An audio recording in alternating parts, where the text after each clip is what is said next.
Pemilu bertemu lagi dalam program Bawaslu dalam Sepekan.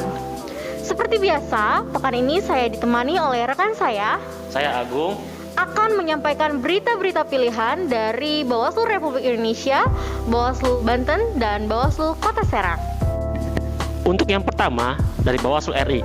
Bawaslu menemukan 243 bakal pasangan calon atau Bapaslon diduga melanggar protokol kesehatan COVID-19 selama masa pendaftaran calon Pilkada tahun 2020. Tahapan pendaftaran calon berlangsung selama 3 hari, sejak hari Jumat sampai hari Minggu pukul 24.00. Untuk selanjutnya, Bawaslu mengusulkan kepada KPU untuk membuat deklarasi atau penandatanganan Fakta Integritas atau PI Kepatuhan Protokol Kesehatan oleh pasangan calon atau paslon.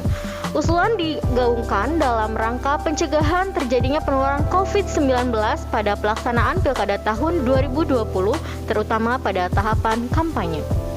Untuk selanjutnya, anggota Bawaslu RI Ibu Ratna Dewi Pitaloka menjabarkan sejumlah dugaan pelanggaran dalam pendaftaran bakal pasangan calon pada Pilkada serentak tahun 2020. Dalam masa 3 hari pendaftaran, terdapat potensi pelanggaran administrasi dan etik. Beliau mengatakan pertemuan dilakukan untuk mendapatkan informasi terbaru proses pendaftaran di 270 daerah. Berdasarkan info yang kami terima, dapat potensi pelanggaran administrasi dan etik, katanya dalam proses jumpa pers di Media Center Bawaslu Senin tanggal 7 September 2020. Untuk selanjutnya, Ketua Bawaslu Abhan mempersilahkan bakal pasangan calon atau Bapaslon yang nantinya dinyatakan tidak memenuhi syarat atau TMS oleh KPU untuk mengajukan sengketa proses di Bawaslu. Penetapan paslon pilkada akan dilakukan KPU pada 23 September 2020.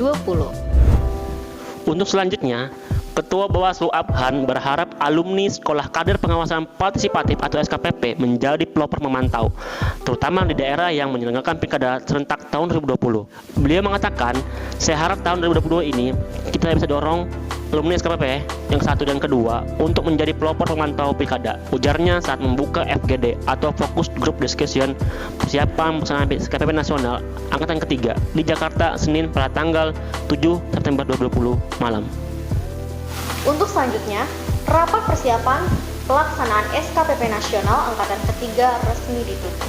Acara yang berlangsung selama 3 hari mulai 7 sampai September 2020 itu menghasilkan beberapa kesimpulan.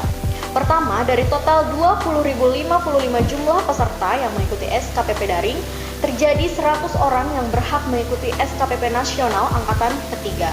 Mengingat banyaknya nama yang lolos, Bawaslu RI membagi tugas kepada Bawaslu Provinsi dan Bawaslu Kabupaten Kota melakukan seleksi kuota nama peserta yang lolos dengan berbagai syarat dan ketentuan. Yang kedua, untuk aspek kesetaraan gender sudah memenuhi aspek kuota 30% perempuan. Semisal pada SKPP Angkatan ke-1, kuota untuk laki-laki sebanyak 30 orang dan perempuan 20 orang. Dan di SKPP Angkatan kedua, laki-laki 50 dan perempuan 29 orang.